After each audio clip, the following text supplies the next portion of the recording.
A lot of people have asked me how I record time lapses like this, and it's actually not that complicated, so let me show you how I do it. Bamboo printers come with a camera and a time-lapse feature built in, which is an awesome feature to have straight out of the box, but I wanted to take time lapses with my DSLR and have more control over what they look like. In the built-in time-lapse feature, the print head moves to the home position after each layer, so the camera on the printer can take a picture without the print head in the way, and then at the end it combines all those photos to make a time lapse. So I have a remote for my DSLR, and when you press this button, it takes a photo, and all I needed to do was figure out how to get the print head to press that button on the remote. So every time it moves to the home position, it takes a photo on my external camera.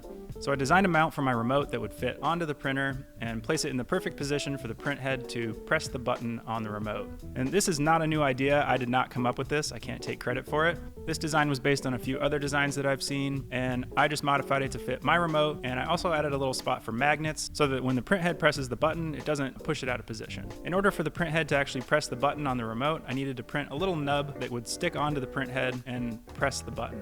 And then I just used double-sided tape to stick it on the print head, and then I put a little piece of blue tape just to mark the position of it in case it ever falls off or I need to print another one or replace it or whatever. So now all you have to do in your slicer is set the time lapse to smooth, and then make sure you have time lapse checked when you actually send the print, and then you can sit back and watch your printer take photos for you.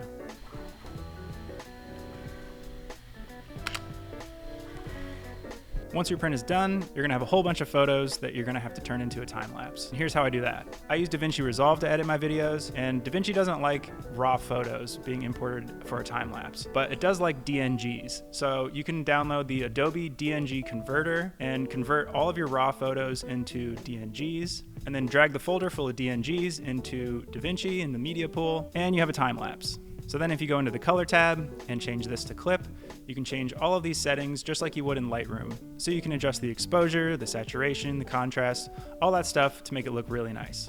So that's basically it. As long as you have a remote for your camera, you can use any camera you want to make beautiful time lapses.